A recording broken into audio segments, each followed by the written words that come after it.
నమస్తే welcome to సంధ్యా సమయం news నేను తరంగిణి ముందుగా బులెటిన్ లో హెడ్లైన్స్ చూద్దాం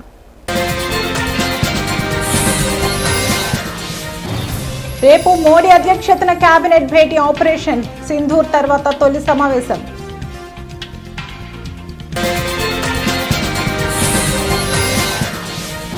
ఏపీ లిక్కర్ స్కామ్ కేసు నిందితులకు బిగ్ షాక్ రిమాండ్ పొడిగించిన కోర్టు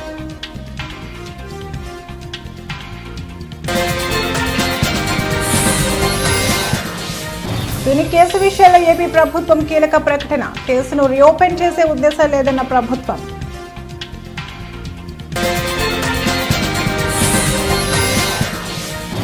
కమల్ హాసన్ కు కర్ణాటక హైకోర్టు వార్నింగ్ కన్నడ భాషపై వ్యాఖ్యలు ఉపసంహరించుకోవాలని సూచన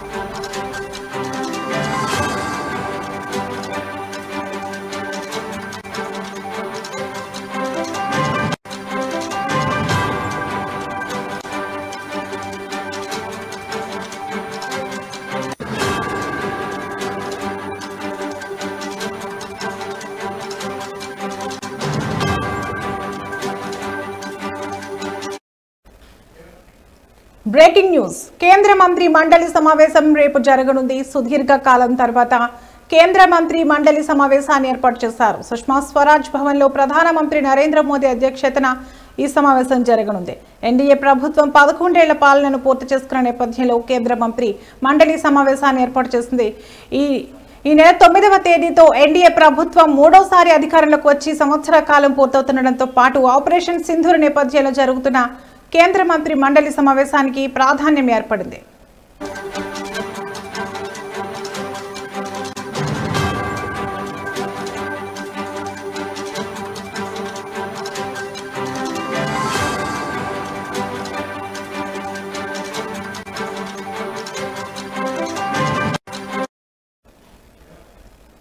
ఈ సమావేశంలో కేబినెట్ స్వతంత్ర సహాయ మంత్రులు సహా వివిధ మంత్రిత్వ శాఖల ఉన్నతాధికారులు పాల్గొననున్నారు గత సంవత్సర కాలంలో తమ శాఖల ప్రగతి నివేదికలను ఈ సమావేశంలో కేంద్ర మంత్రులు తెలియజేయనున్నారు పరిపాలన కేంద్ర ప్రభుత్వ పథకాలు కార్యక్రమాలు ప్రజలకు మరింత చేరువవడంపై కూడా మంత్రి మండలికి ప్రధాని మోదీ దిశానిర్దేశం చేసే అవకాశాలున్నాయి ఆపరేషన్ సింధూర్ తర్వాత జరుగుతున్న తొలి కేంద్ర మంత్రి మండలి సమావేశం ఇది పెహల్గాం ఉగ్రదాడి ఆపరేషన్ సింధూర్ కేంద్రంలో ఎన్డీఏ ప్రభుత్వం 11 ఏళ్ల పాలనను పూర్తి చేసుకున్న నేపథ్యంలో ఈ కేంద్ర మంత్రి మండలి సమావేశాన్ని ఏర్పాటు చేశారు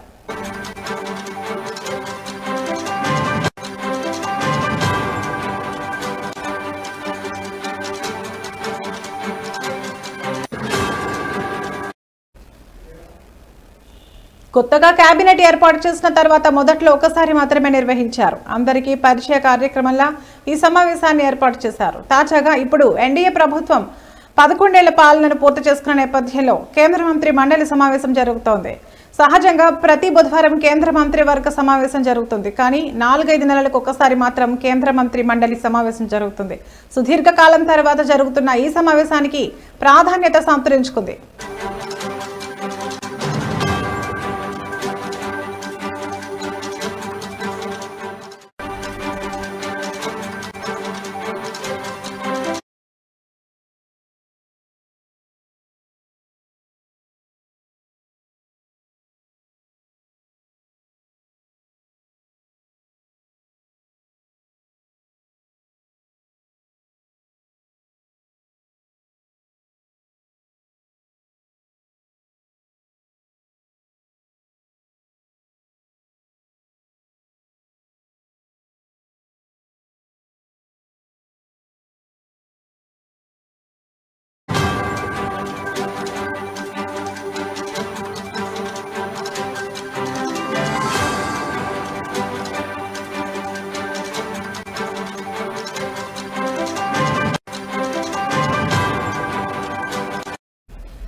బ్రేకింగ్ న్యూస్ చూస్తున్నాం ఆంధ్రప్రదేశ్ రాష్ట్రంలో సంచలనంగా మారిన లిక్కర్ స్కామ్ కేసు నిందితుల జ్యుడిషియల్ రిమాండ్ నిందితులకు బిగ్ షాక్ తగిలింది. నేటితో వారి రిమాండ్ ముగియడంతో ఏసీబీ కోర్టులో హాజరుపరిచారు. ఈ క్రమంలో ఈ నెల 17 వరకు వారి కస్టోడియల్ రిమాండ్ను కోర్టు పొడిగించింది. కోర్టు ఆదేశాలతో జైలు అధికారులు 7 నిందితులను విజయవాడ జిల్లా జైలుకు తరలిస్తున్నారు. వైసీపీ ప్రభుత్వ హయాంలో లిక్కర్ పాలసీలో మార్పులు చేసి వేల కోట్లు అవకతవకలకు పాల్పడ్డారనే ఆరోపణతో కూటమి ప్రభుత్వం సిట్ను ఏర్పాటు చేసింది.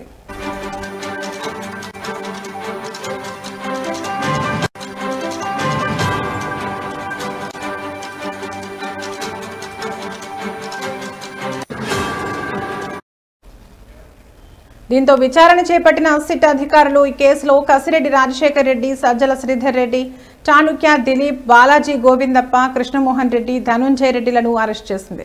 కాగా ఇదే కేసులో మే 20న వారి కస్టడీని కోర్టు పొడిగించగా ఈ రోజు మరోసారి 14 రోజుల పాటు రిమాండ్ను పొడిగించింది. దీంతో 7 నిందితులు ఈ నెల 17 వరకు జైల్లో ఉండనున్నారు.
బ్రేకింగ్ న్యూస్ చూస్తున్నాం. కాపు ఉద్యమ నిరసనల్లో భాగంగా తునిలో రైలుకు నిప్పు పెట్టిన కేసు రీఓపెన్ పై ఏపీ ప్రభుత్వం సంచలన నిర్ణయం తీసుకుంది.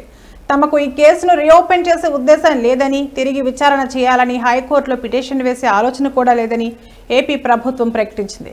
అలాగే సున్నితత్వ విషయాల్లో అలసత్వం వద్దని, తుని కేసును మళ్లీ విచారించే ఆలోచనను వెంటనే విరమించుకోవాలని అధికారులకు ఏపీ ప్రభుత్వం ఆదేశాలు ఇచ్చింది. 2016 జనవరి 31న కాపు సామాజిక వర్గానికి రిజర్వేషన్లు కల్పించాలని డిమాండ్ చేస్తూ కాపు ఉద్యమ నాయకుడు ముద్రగడ పద్మనాభం ఆధ్వర్యంలో తూర్పుగోదావరి జిల్లాలోని తునిలో కాపు గర్జన బహిరంగ సభ జరిగింది.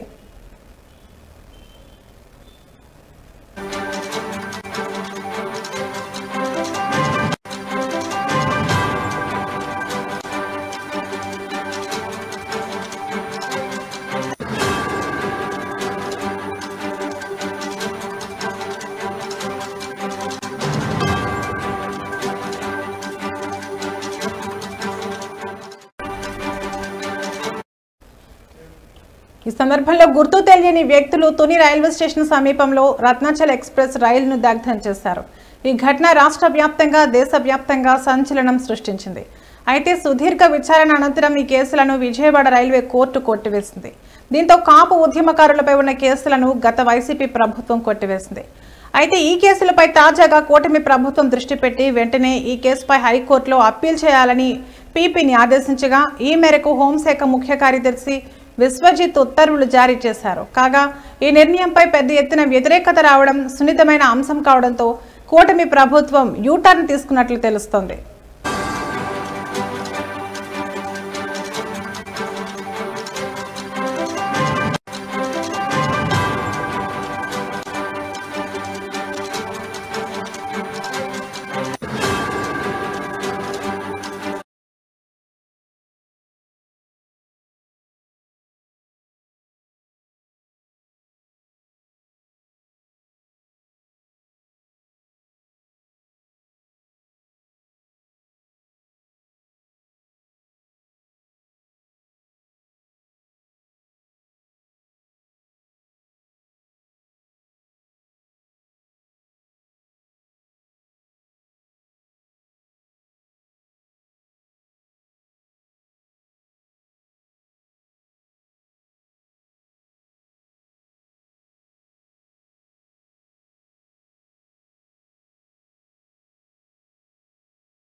ప్రముఖ నటుడు రాజకీయ నాయకుడు కమల్ హాసన్ కు కర్ణాటక హైకోర్టు షాక్ ఇచ్చింది. కన్నడ భాష తమిళం నుంచే పుట్టింది అంటూ ఆయన చేసిన వ్యాఖ్యలపై కోర్టు మండిపడింది. భావ ప్రకటన స్వేచ్ఛను, ఇతరుల మనోభావాలను దెబ్బతీసేలా దుర్వినియోగం చేయవద్దని హెచ్చరించింది. ఈ వ్యాఖ్యలను వెంటనే ఉపసంహరించుకోవాలని, అవసరమైతే క్షమాపణ చెప్పాలని కమల్ హాసన్ కు కోర్టు తేల్చి చెప్పింది.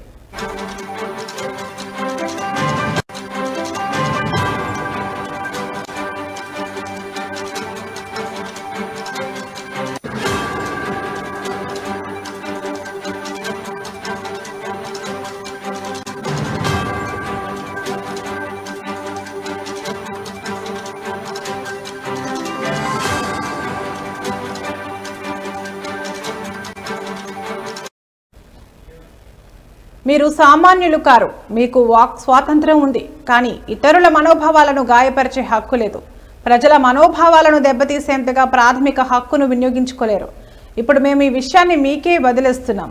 మీ వ్యాఖ్యలతో ఎవరైనా బాధపడి ఉంటే క్షమాపణ చెప్పండి అని కోర్టు పేర్కొంది. కమల్ హాసన్ కొత్త సినిమా థగ్ లైఫ్ గురువారం విడుదల కానున్న నేపథ్యంలో కర్ణాటక నుంచి కోట్ల రూపాయల ఆదాయం రావచ్చు, కానీ కన్నడ ప్రజలు వద్దనుకుంటే ఆ ఆదాయాన్ని వదులుకోవాల్సి ఉంటుంది అని కోర్టు వ్యాఖ్యానించింది.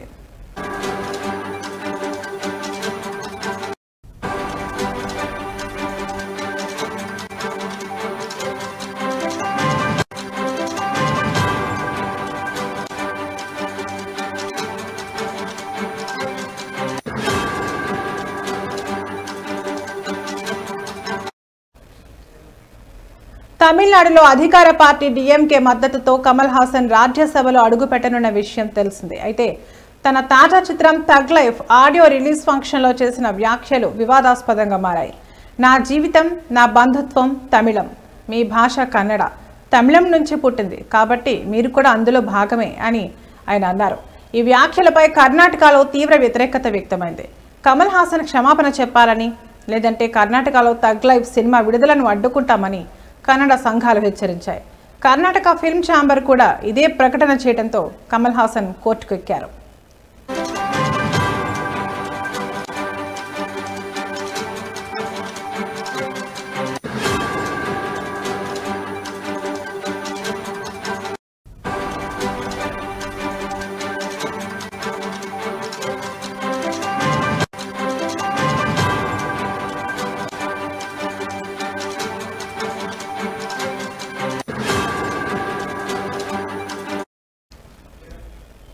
కాగా Kamal Haasan cinema tug life విడుదలను కర్ణాటకలో అడ్డుకోవద్దని కోరుతూ దాఖలైన పిటిషన్పై కోర్టు విచారణ జరిపింది. ఇప్పటికే Karnataka film chamber of commerce KFCC సోమవారం ఈ సినిమా ప్రదర్శనను రాష్ట్రంలో నిషేధించింది.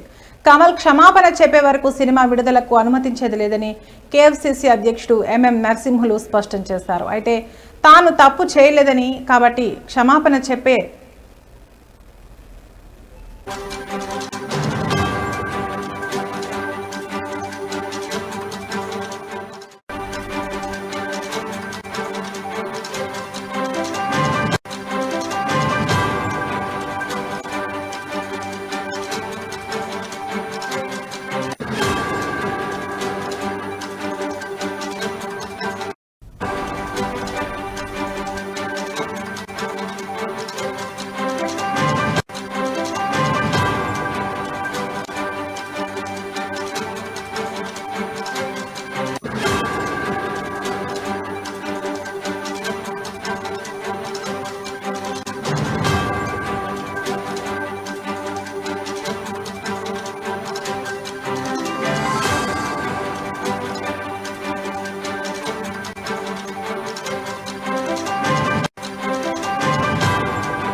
తెనాలిలో గంజాయి బ్యాచ్ ని పరామర్శించడానికి వెళ్లిన పేర్ని నాని, విడుదల రజని, లేళ్ల అప్పిరెడ్డిపై స్థానిక దళితులు దేహశుద్ధి చేశారు.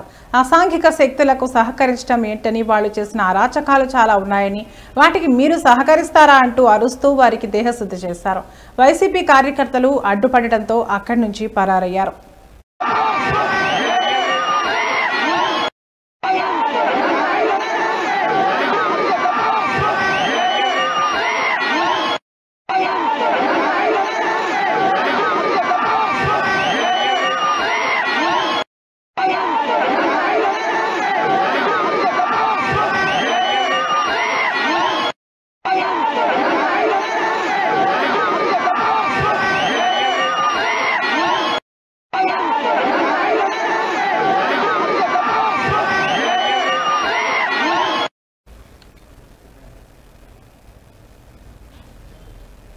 Central water power research station సైంటిస్టుల బృందం సభ్యులు శ్రీశైలం డ్యాం వద్దకు చేరుకున్నారు.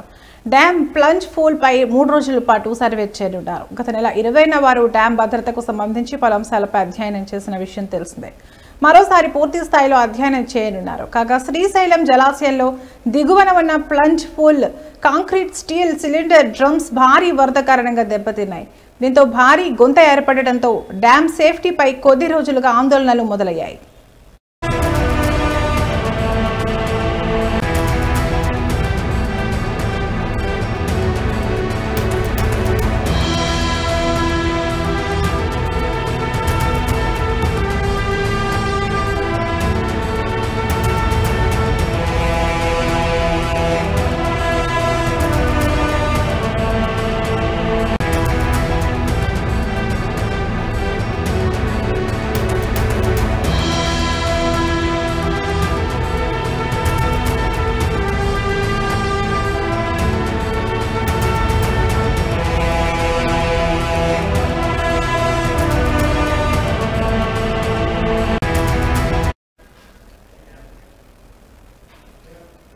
కాంగ్రెస్ ప్రభుత్వ విధానంపై ఎమ్మెల్యే మాధవరం కృష్ణారావు మండిపడ్డారు.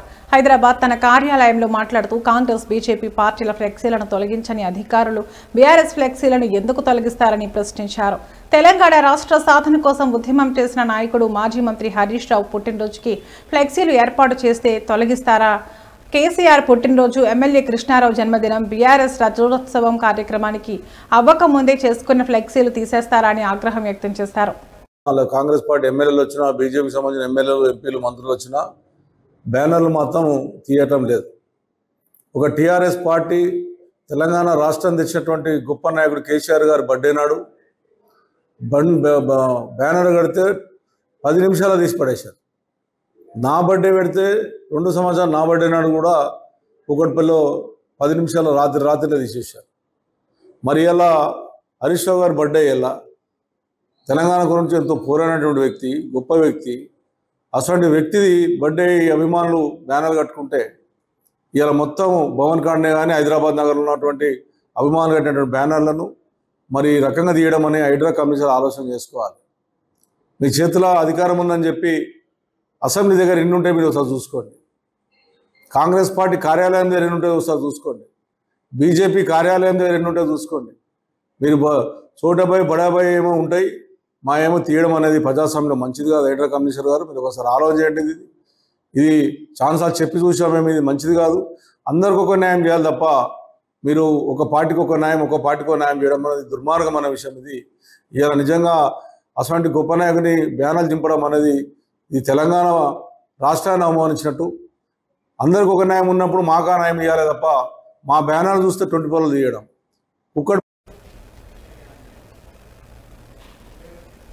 వివాహం అనంతరం ఊరేగింపు నిర్వహిస్తున్న పెళ్లి బృందంపై వైసీపీ నాయకులు దాడి చేసిన సంఘటన కర్నూలు జిల్లా కోసిగి మండలం 3వ వార్డులో చోటు చేసుకుంది. ఇందుకు సంబంధించిన వివరాలు ఇలా ఉన్నాయి. కోసిగిలోని 3వ వార్డుకు చెందిన టీడీపీ నాయకుడు పోతుల తాయన్న కుమారుడి వివాహం అనంతరం గ్రామంలో ఊరేగింపు నిర్వహించారు. ఈ సందర్భంగా టీడీపీకి సంబంధించిన పాటలు పెట్టారంటూ ఆ కాలనీలోని వైసీపీ శ్రేణులు మూకుమ్మడిగా ఆ పెళ్లి బృందంపై దాడి చేసి గాయపరిచారు. దీంతో బాధితులు పోతుల నరసమ్మ, పోతుల తాయన్న, పోతుల నాగరాజు ఫిర్యాదు మేరకు పోలీసులు కేసు నమోదు చేశారు. వైసీపీకి చెందిన పెండేకంటి లోకారెడ్డి, రాజశేఖర్, గోవిందు, శ్రీరాములతో పాటు మరికొంతమంది తమపై దాడి చేసి గాయపరిచారని, మహిళల మెడల్లోని మంగళసూత్రాలు, బంగారు చైన్లు లాగేసుకున్నారని వారు ఫిర్యాదులో పేర్కొన్నారు.